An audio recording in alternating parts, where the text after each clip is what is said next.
Hello, everyone. My name is Dr. Michael Ryan, and I will be sharing with you today a presentation entitled COVID-19 and Emerging Platform Societies, the Digital Divide and Pandemic Inequalities. First, a little bit about myself. I'm currently an assistant professor of sociology at Nazarbayev University in Kazakhstan. And for the last year and a half, I've been really involved with pandemic studies, including putting together two edited volumes, COVID-19, Global Pandemic, Societal Responses, Ideological Solutions, and COVID-19, Social Consequences and Cultural Adaptations. I have another forthcoming book co-authored with Dr. Serena Nanda entitled COVID-19, Social Inequalities and Human Possibilities, and my presentation today is based on a chapter from that forthcoming volume. At the bottom of the slide, I've also included a link to Routledge's COVID-19 pandemic series, which I'm series editor. I linked my own webpage and also my email in case you should have any questions. Please do feel free to get in touch. So let me start right in with my presentation. The internet is a wonderful thing. It's an obvious statement, at least if you have access to it. Perhaps that's a lesser obvious statement that I'll be exploring today. The wonderful possibilities of having the internet have become all the more apparent during the pandemic. It is what has allowed many people around the world to continue working, to continue studying, to visit, at least virtually, their doctors, receive financial assistance, be entertained, stay in touch with loved ones, a whole range of things. It's also been a literal lifesaver for many people. The internet, however, is also an unequal thing, and a thing that can make other things unequal. For all of the great things the internet has provided for many people, the inability to access the internet has also brought misery to others. Lack of access has forced many to lose their jobs or to have to continue working in jobs that require risky pandemic practices. It has greatly disrupted education. It has led to boredom and loneliness, and it has limited access to medical care, financial payments, and mental health services. In metaphorical terms, the internet has become the rose with many thorns in the pandemic garden. My presentation today will begin by discussing the digital divide, what it is, why it matters, and how it looked before the pandemic. The bulk of the presentation will then be dedicated to examining the consequences of the digital divide during the pandemic on issues specifically of employment, education, entertainment, access to survival goods and services, information, relationships, and social media. And finally, I will conclude with some thoughts on how we might improve our digital inequality in the future. The concept of the digital divide refers to the gap between those who have access to digital technologies and the internet and those who do not. Not surprisingly, as the world has become increasingly digitized and livelihoods have become increasingly reliant on digital technologies, the digital divide has become a concept that is increasingly unavoidable when thinking about inequalities in the world today. In many ways, while history could be thought of as having one demographic variable or another at the base of some inequality superstructure, one might now argue that access to the internet has replaced many such variables as the deepest root of many unequal relations. In other words, an argument could be made that access to digital technologies has become the, or at least one of the, foundational predictors of access to other opportunities and a key driver of accessing inequities. In some ways, the internet is, or at least could be, a great equalizer. Similar to the SARS-CoV-2 virus, the internet doesn't care about your race, sex, class, nationality, or really who you are. It's simply a platform, albeit one generated and filled with content by specific individuals. In this sense, the internet has the potential to be by the people, for the people, but of course, it isn't. While the internet as an entity in itself might be neutral, it exists in a world that most certainly is not. In this way, the internet and associated issues, access, content, etc., can be thought of as a magnifying glass, one that brings into stark clarity the other kinds of inequalities ravaging the world today. Comparing those with the ability to access the internet and to access it fully with those who cannot, we see the expected differences in terms of sex, race, nationality, class, language, and other key fault lines of inequality, with the privileged categories in each of those dimensions expectedly outperforming their counterparts.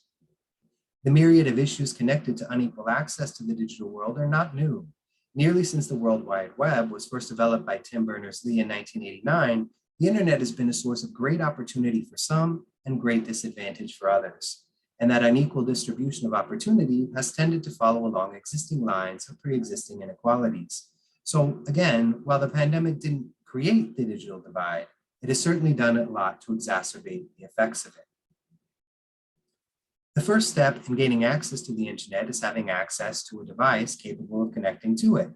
Although smartphone usage has increased significantly in recent years, phones, which tend to have smaller screens than most computers, do not necessarily offer the same kind of options or practicality as traditional computers, especially for employment or education-related options. Thus, one of the first steps in digital inequality is access to a device that can access digital platforms. Even in wealthier countries, access to a computer, at least in one's home, is not guaranteed. For example, as of 2019, some 19% of households in Spain did not have a computer at home, and more than 46% of households in the USA with incomes under $30,000 a year did not own a traditional computer. Aside from owning a device, one must also have access. It surprises many, but it was not until 2019 that even half of the world's population had access to the internet. By the end of 2019, the International Telecommunication Union estimated that some 3.6 billion people were still offline. Now that number is likely very striking to many of us who spend the majority of our days and nights connected, especially over the past year and a half. It should also be noted that there are deeper inequalities buried in those numbers. For example, globally, only 48% of women use the internet, while 58% of men do. And that general disparity is true in all regions except the Americas, where there is near parity. In the USA, as of 2015, there was also a significant divide along racial and ethnic lines, with 83% of Asians and 81% of whites enjoying home access, compared to 70% of Hispanics, 68% of Blacks, 72% of Native American and Alaska Natives, and only 68% of Native Hawaiians or Pacific Islanders having some access at home. With relation to the pandemic, it has been argued that the least developed countries in the world have arguably been the most resilient and the most vulnerable to the various impacts of the pandemic. Their resilience has been found in tending to have younger populations, less international travel, and higher percentages of the population living in rural areas. At the same time, they've also been the most vulnerable, tending to have less developed healthcare systems, far fewer economic resources, and for purposes of the discussion here today, less digital connectivity. Thus, while many parts of the world are nearing internet saturation, it's reached 82.5% in Europe, others are still lagging far behind. It's only at 28.2% in Africa. And while many of the world's more developed countries have high levels of digitization, only 1 in 5 people in the world's least developed countries use the internet. And in relation to pandemic purposes, in many of those countries, fewer than 5% of the population was already using the internet to buy goods and services when the pandemic began. The lack of internet connectivity has also resulted in limited possibilities for continuing employment or education, getting access to news, and finding ways to stay connected with loved ones. And even for those who could use the internet in some capacity, issues of broadband, reliable connectivity, and open access still limited their ability to use the internet as a coping and survival mechanism. Even in more developed countries, there are still significant divides in terms of access. In the UK, some 7% of households do not have internet access, a number that rises to 29% in the most financially vulnerable households. Further data shows that those without internet access are more likely to be women, disabled, or over 75 years old. Similarly, as of 2019, only 90% of people in the USA use the internet, with significant differences by age, sex, and financial income. Thus, even accounting for geographic differences, there are still significant gaps in those who have access, accessibility, and know-how to fully use the internet. There are also significant divides between rural and urban areas within the same country in terms of ability to access. This has been a problem for years, but one that has become even more noticeable during the pandemic. For example, in 2018, only roughly 52% of rural residents in the USA had an internet access speed that was good enough to be able to watch a video on YouTube. That's compared to 94% of urban residents. Surprisingly, even in New York City, nearly 1/3 of households in 2018 lacked a broadband internet subscription. Now that number is still better than the over 44% of low-income households who did not have one as of the same year. And those numbers are for one of the most developed countries on the planet. They look far worse, of course, in most developing countries where digital infrastructure is often poor, unstable, or completely lacking. It should also be noted that simple access to the internet does not necessarily mean the ability to skillfully use it. Significant cultural, educational, ability, and linguistic barriers remain. Those with visual or physical disabilities often face limitations in their ability to fully use the internet. And while advances are being made to overcome those barriers, they are slow and still leave many far behind. Internet usage also tends to have a generational association, with older adults in nearly all countries less likely to use or know how to use digital resources.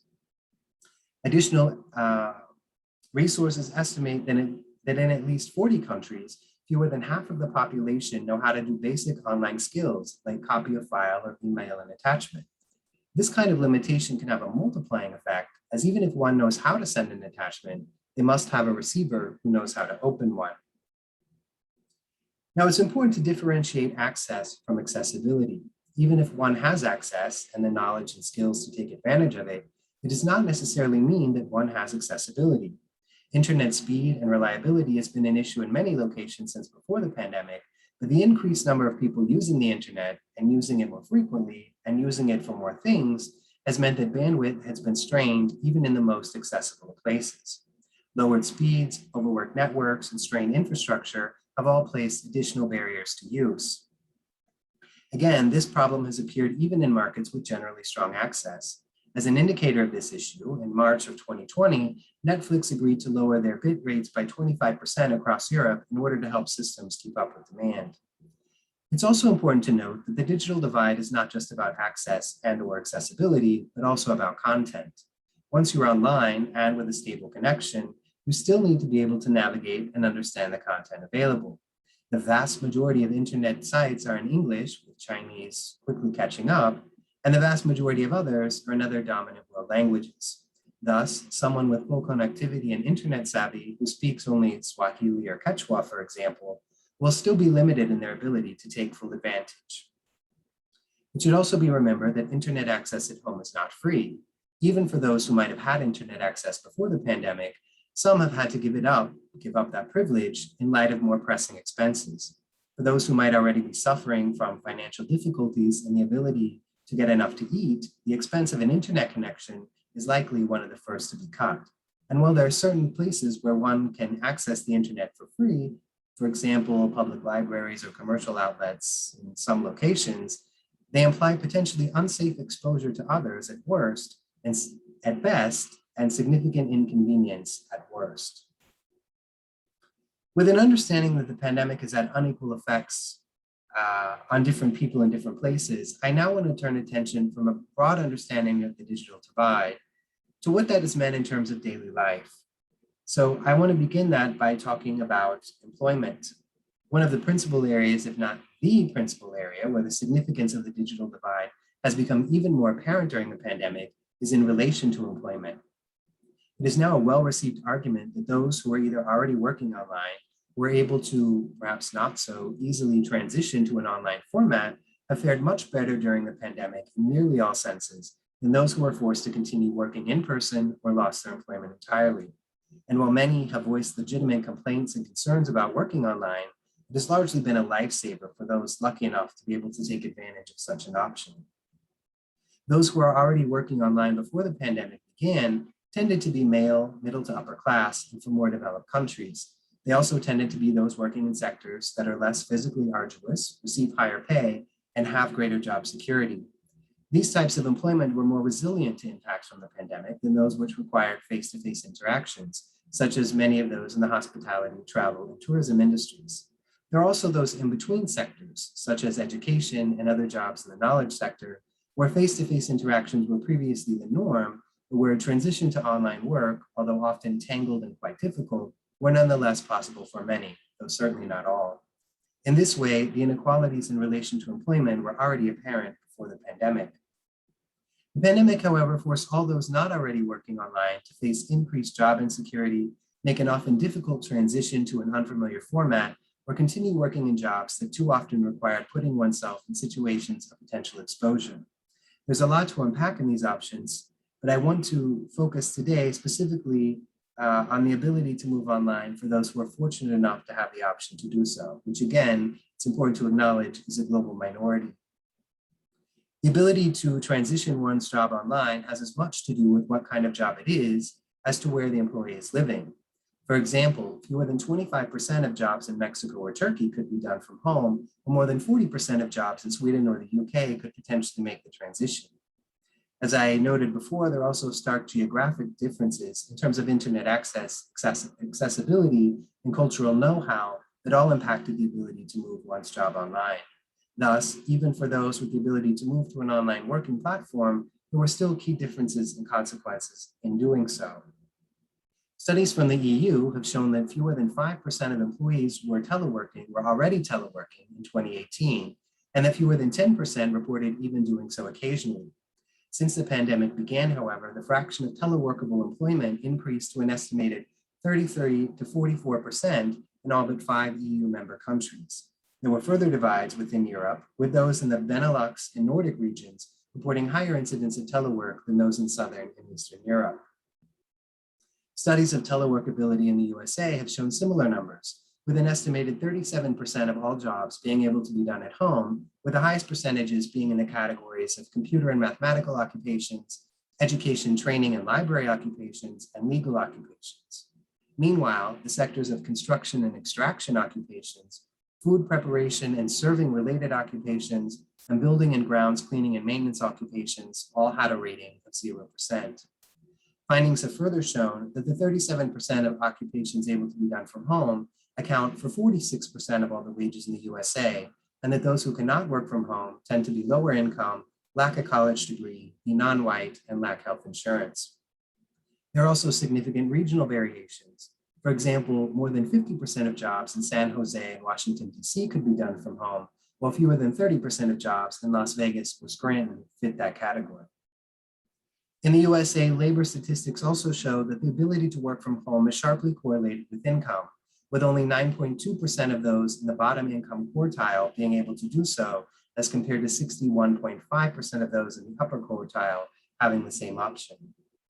These numbers make sense in light of the fact that those whose jobs could transition online tend to be working in white-collar professions and with higher incomes. We can also expand this rationale to a global national state perspective to understand why many of the developed world have been able to maintain, have been able to maintain employment vis-a-vis many of those in the developing world. Even those who could transition to online employment, however, still often found themselves subject to additional strains and consequences. For example, a Eurofound survey investigating the impact of working from home within the EU region found that 10% of women who were teleworking reported having difficulty committing the necessary time to their work because of family obligations. This is versus 7% of men reporting the same problem. For those with small children, the gap widened to 32% of women reporting the difficulty versus 22% of men. It is important to note then that working from home does not necessarily imply being able to do so without significant consequence. Another detriment to those with a sudden transition to online work was the potential necessity to learn new skills to be able to do so. An example of this can be found in the education sectors. Since most educational interactions take place face-to-face, a situation that was already admittedly starting to change, a sudden switch to online meant that many educators suddenly had to learn new skills and significantly redesign course delivery. Moving to thinking about education, Tony Breslin has offered a rather insightful typology of learners during the pandemic era, categorizing them as lockdown thrivers, lockdown survivors, and lockdown strugglers. We can think of a lockdown thriver as someone with access to good computing technology at home, as well as stable and sufficient broadband availability. They also tend to be more independently driven learners and share a household with others who have cultural educational capital. Lockdown survivors are those who are able to get by, but who are likely to be ready for a return to face-to-face teaching and learning.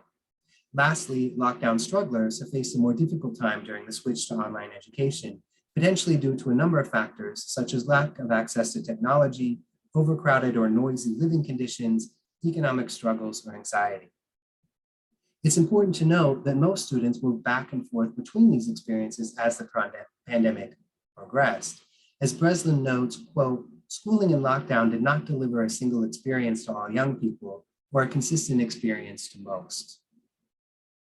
The most obvious issue with the move to online education is that not everyone has had the ability to move online. There are the more fundamental issues like having a device capable of accessing the internet and then actually being able to access it. And then equally as important, though perhaps less obvious, issues like having a suitable place to study, having in-person resources to assist with technological and other issues, and having the linguistic, cultural, and educational capital to be able to thrive, or at least survive, in a sudden switch to an online environment. Although intended to help sustain education, the shift to online teaching and learning has, in many ways, only exacerbated existing inequalities. As previously noted, the first step to online anything is a means by which to connect online. And while wealth and geography certainly play a defining role in that, it should also be noted that not even all school children in wealthier countries had access to digital capable devices at home. For example, at the start of the pandemic, more than 600,000 children in the UK did not have internet connectivity at home, and more than 700,000 did not have a laptop, desktop, or tablet. In the USA, some 12 million children live in homes without broadband connectivity, and that's as of 2020. This has left many parents driving their children to parking lots, coffee shops, and other outlets to try to access the internet, where many of those outlets left children and parents with a higher risk of exposure.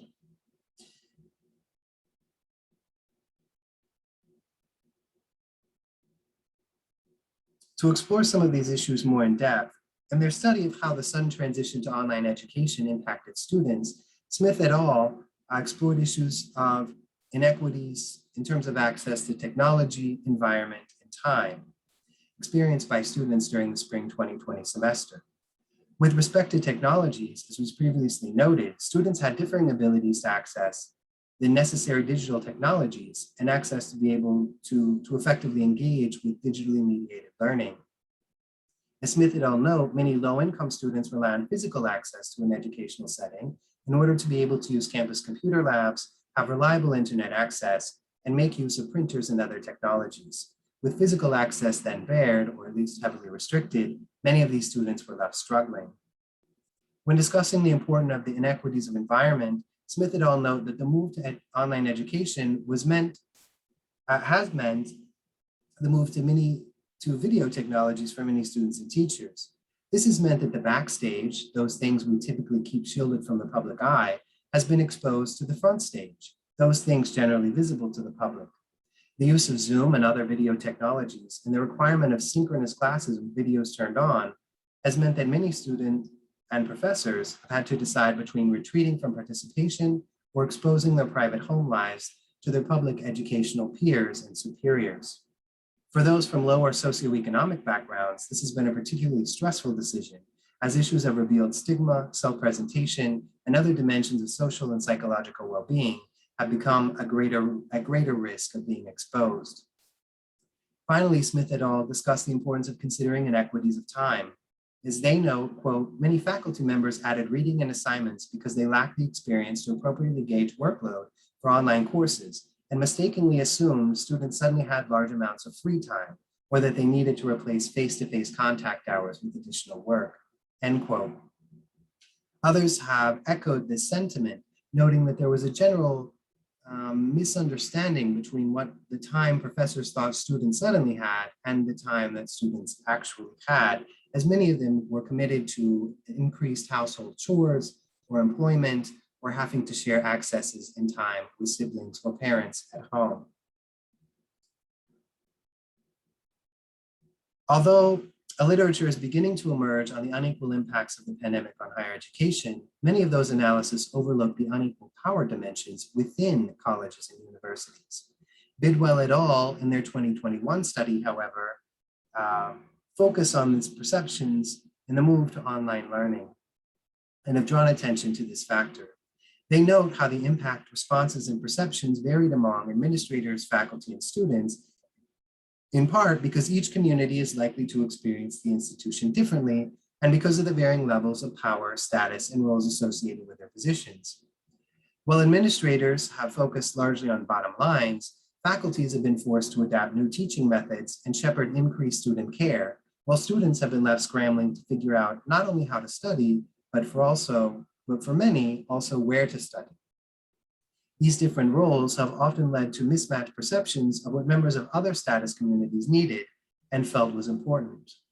Thus, while Bidwell and her colleagues found that students and faculty shared three principal concerns: balancing work, school, and family obligations, changes to course material, and learning less, they also found that their level of concern for each, their perception of the concern of others, and the ways in which that concern changed over time varied by status level.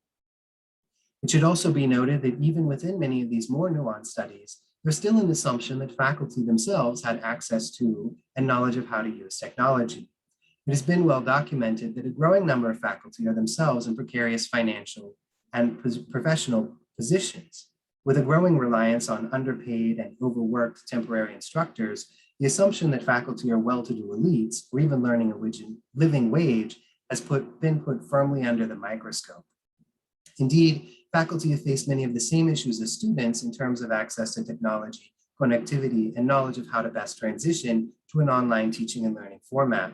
Many faculty had no prior experience teaching online, and the rapid transition to such a format meant that even where training possibilities were in place, which certainly was not everywhere, many faculty were left scrambling to figure out how to use online educational technologies. This often resulted in a steep learning curve, hindering both faculty ability to properly teach and student abilities to properly learn. I also want to make an important note that a shift to online education has also had more significant impacts on those attending English language medium institutions, but whose first language or language at home was not English.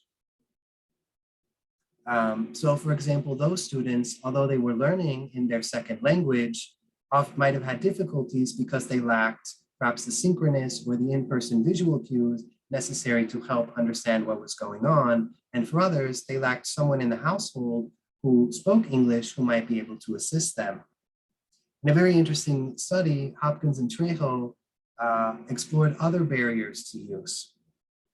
And where they found that female Emirati university students often expressed reluctance to show their faces online. Their study shows how students engage with professional networking platform LinkedIn, which encourages users to make themselves visible, but how this was a barrier to individuals or in cultures where this kind of high levels of visibility clashed with cultural mandates for privacy or being more humble. Now, an often overlooked aspect of inequality during the pandemic is that related to entertainment. Global lockdowns, rising unemployment, and a general feeling of social disconnectedness left many with more idle time than they had before, and certainly many, as we have discussed, with a lot less idle time. But even for those with less idle time, the need for entertainment and distraction from the reasons why they now had less idle time arguably increased as well. With the news headlines often bringing depressing news, the need to escape from reality only momentarily was a psychological break that many came to rely on.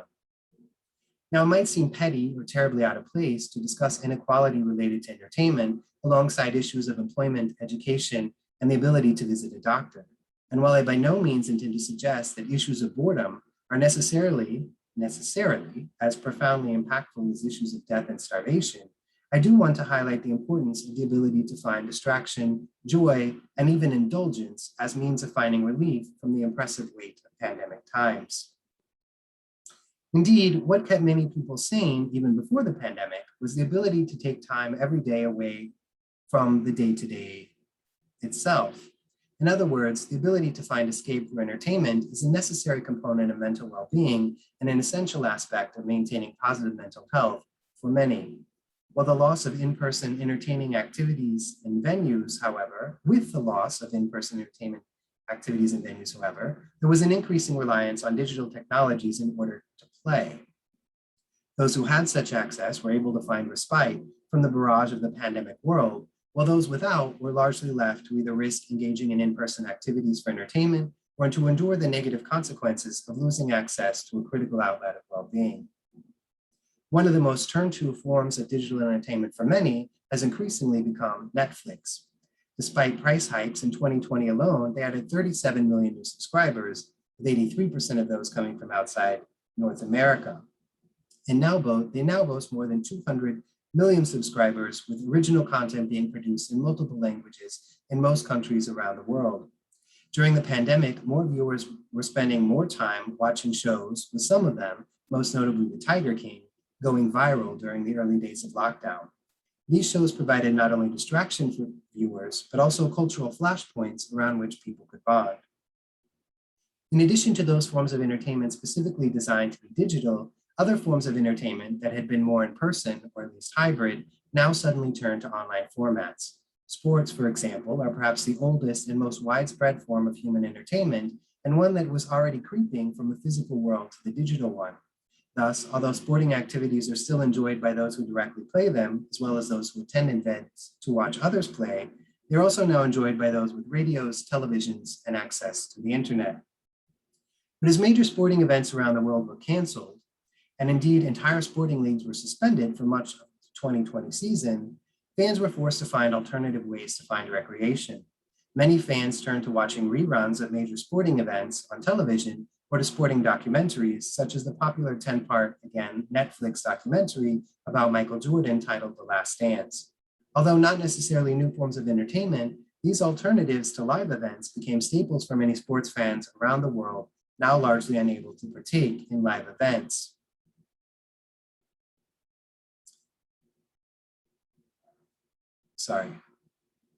However, for those who started watching these sporting events online, the bandwidth they were consuming started to come into direct competition with those who were trying to use the now increasingly scarce resource of broadband to do things like continue their employment or to receive an education.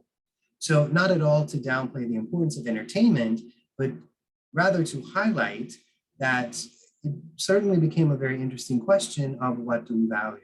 Do we limit broadband accessibility for those watching Netflix so that those using the internet for employment or education can continue? Or do we consider entertainment and mental health on par with education and employment? These sorts of questions have long existed, but I think the realm of the digital became an increasingly important nuance in that question when all of these forms and all of or many of our lives became increasingly digitally reliant.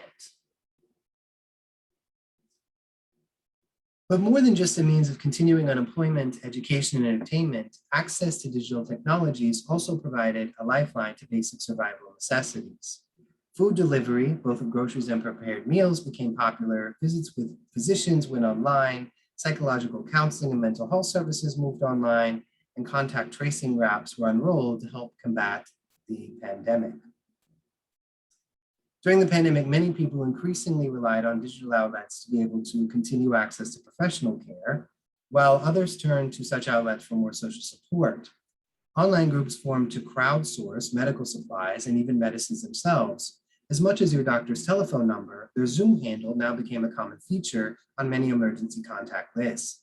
The internet even became a necessity in many countries in order to be able to sign up for vaccinations, as a surprising number of countries only made registration available through online resources. The inability to leave the house, the fear of physical proximity to others, and a concern over going to medical centers all led many to seek alternative forms of medical treatment. Simply put, those with digital access and know-how were given increased and more socially distanced options for seeking healthcare, while those without were left to rely on in-person visits amidst a lack of other socially distanced alternatives. Telemedicine is something that became increasingly popular. In the USA, for example, there was a 50% rise in the use of telehealth services in the first quarter of 2020 as compared to the same period in 2019. The last week in March alone saw a 154% increase in virtual medical visits. Interestingly, only 7% of those virtual visits were classified as COVID-19 related, indicating that while the pandemic was a driving factor behind the sharp increase in the usage of telehealth services, concerns over infection with the SARS-CoV-2 virus were less so. In addition to consultations with medical professionals, the internet also provided a means of contacting non-professionals for medical help and advice. a number of crowdsourcing groups were set up where individuals offered to help others track down medications or other non-essential medical supplies like masks and hand sanitizers. In Kazakhstan, for example, an online group was formed to help locals find medicines they might need or that were in short supply.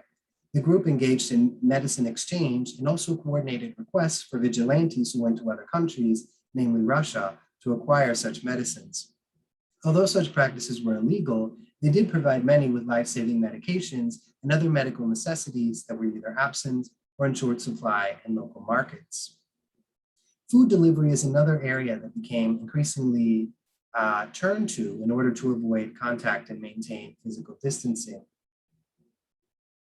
Now, the use of food delivery services was already popular before the pandemic, with companies like Glovo, Yandex, and Uber Eats already enjoying a growing base of app-using customers who made use of their services.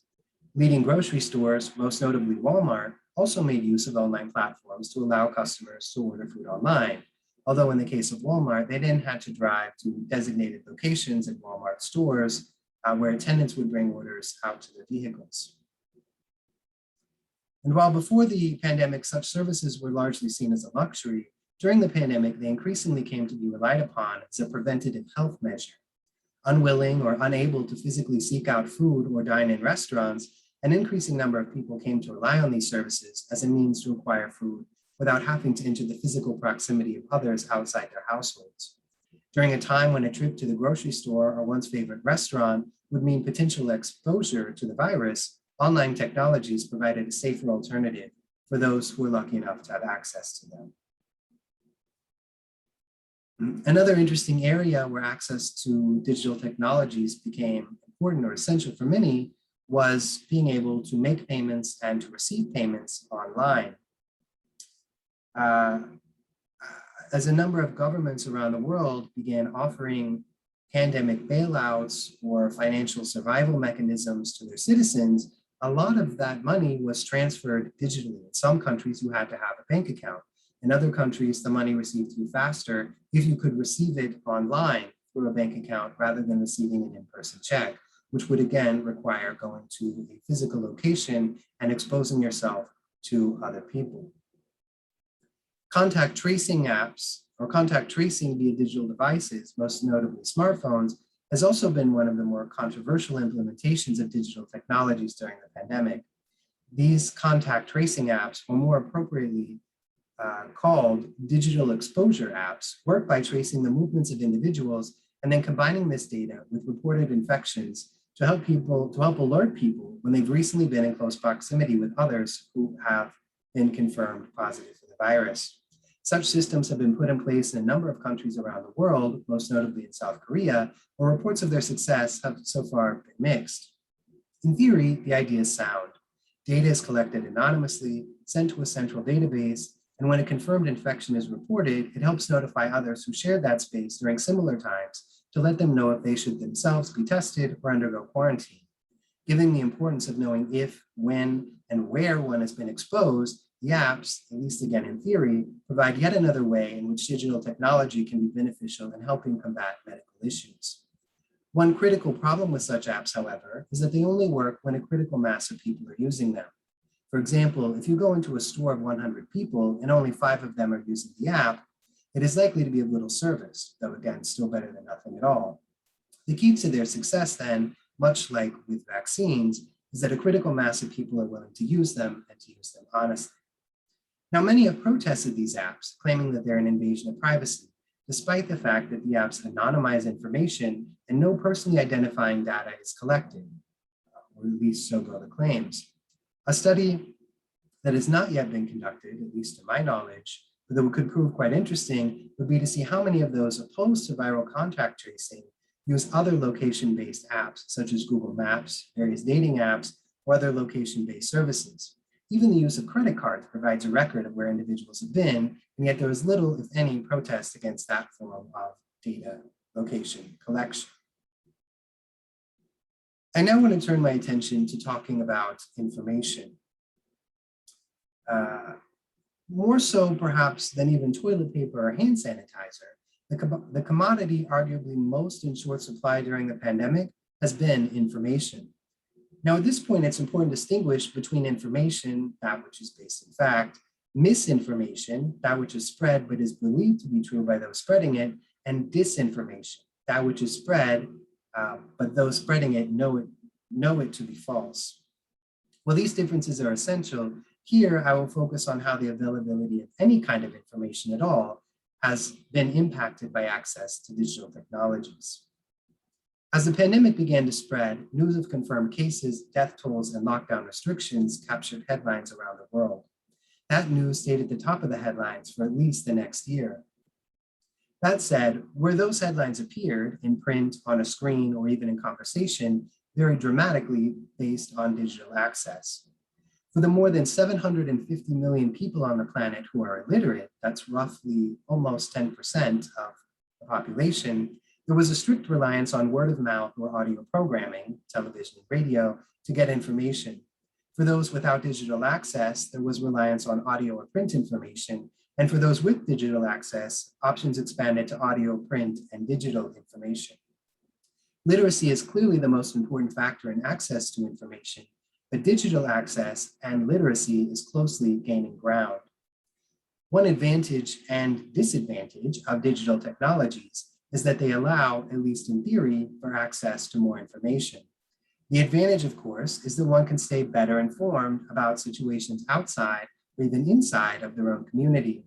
The disadvantage, of course, is that digital technologies allow more people, and not just experts, to share opinions as facts. Thus, access alone is not enough. Knowledge of how to find proper information and how to determine fact from opinion is also essential. Although even medical scientists were prone to change their advice as we learned more about the virus, it was the not so scientifically backed opinions of media influencers that perhaps caused the most information chaos as the pandemic unfolded.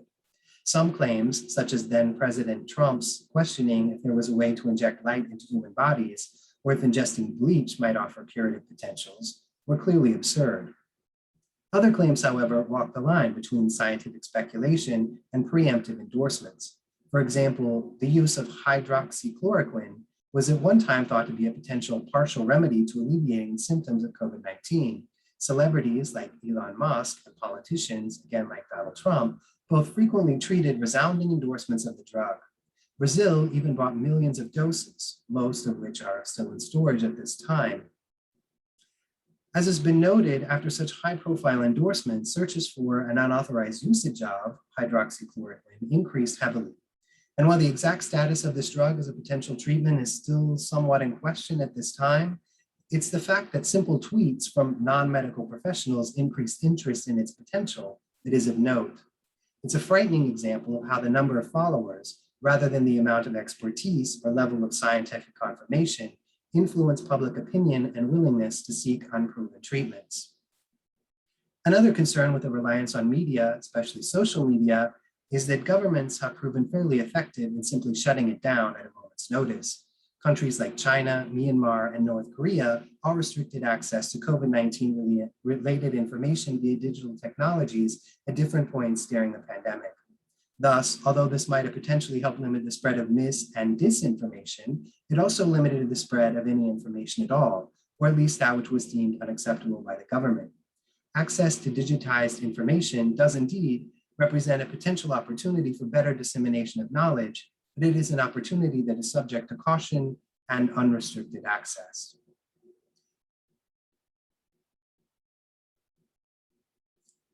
I'd also like to talk about digital inequalities in relationships.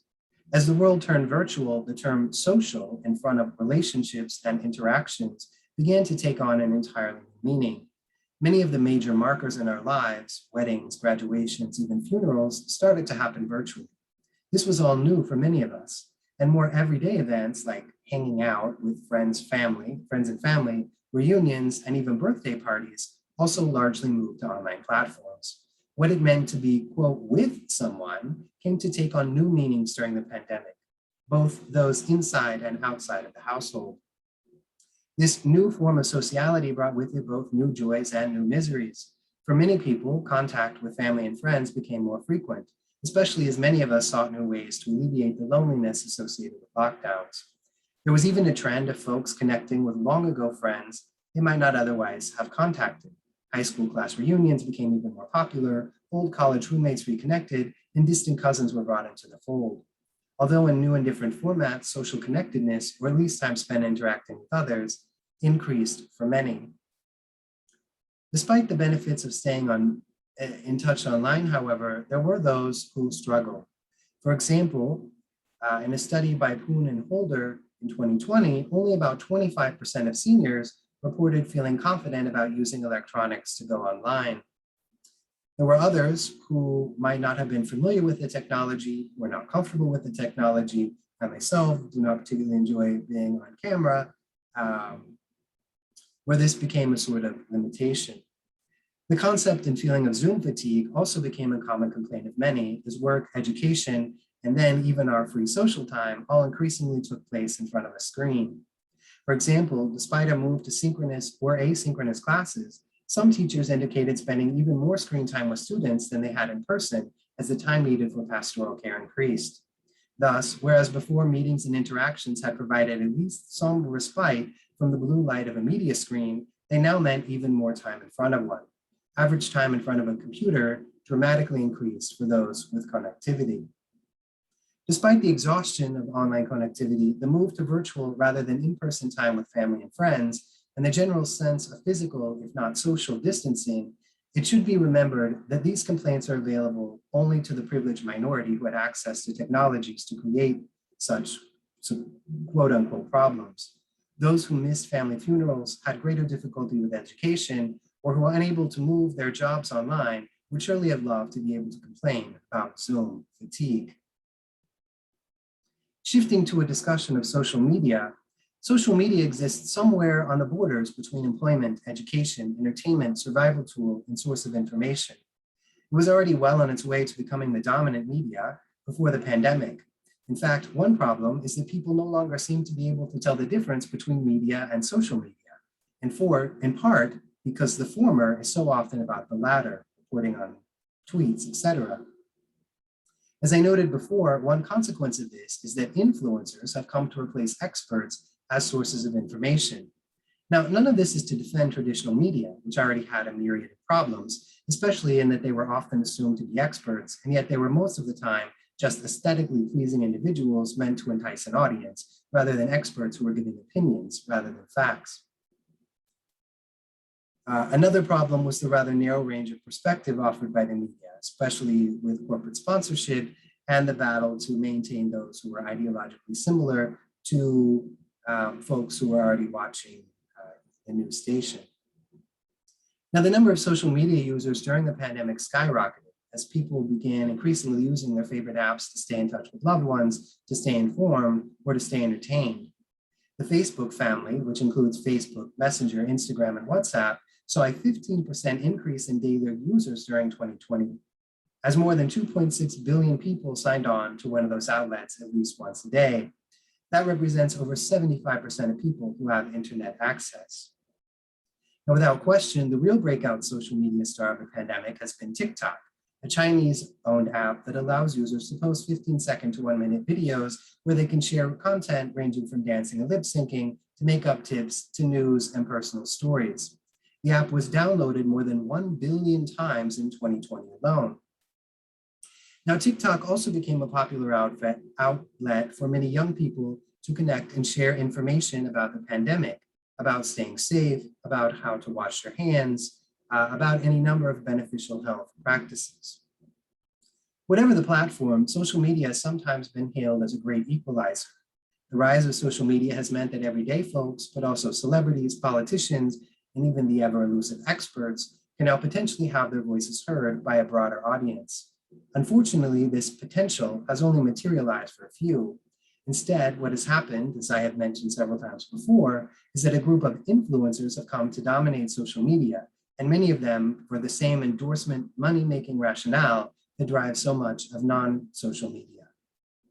During the pandemic, this became especially dangerous as many celebrities, politicians, and influencers began promoting non-medical advice for medical issues.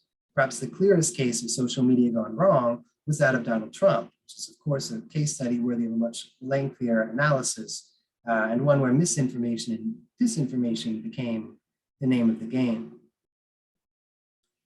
Shifting attention to think about how to rebuild or reshape how we combat digital inequality in a post-pandemic world, we need to think about, as the world becomes increasingly digitized and lives, livelihoods, and opportunities become increasingly reliant on digital technologies, the issue of being connected to the digital world is set to become perhaps the greatest predictor of inequalities in our collective future. As much as the income, wealth, and health divides separating our species, the digital divide now has the power to serve as detriment or opportunity in how we shape the shared future of humanity. The pandemic has no doubt seen greater attention paid to digital technologies, and there is equally little doubt that more people are using them for more things and more frequently. The reliance of those with access and know-how on digital technologies has increased at a far greater rate than has increased access and digital capital. This relative intensification of digital livelihoods among those who have access has therefore, ironically, acted to increase the divide between the digital haves and the digital have-nots. A clear priority for all societies should be to not only connect people to the opportunities of the digital world, but also educate them on how to best avail of such opportunities. Having a computer is one thing, knowing how to use it is quite another. A goal of digital connectivity will also rely on providing more equitable digital content in terms of language, information, availability, and user knowledge. As I've discussed, the internet has the potential to serve as an equalizing force, and is now more than ever time to seize that potential. Just as electricity and clean running water have come to be seen as essential human rights, internet access and know-how should come to be seen in the same light. I want to thank you for your time and attention to my presentation today. I hope that you didn't find it too jumbled. I was trying to cover a broad range of ideas in a relatively short amount of time here, but I did want to draw attention to not just the importance of digital inequality, that's something we've all long been familiar with, but the impact of the pandemic on digital inequalities, and also at the end there to start us thinking about the ways that we may be able to combat digital inequality in the future.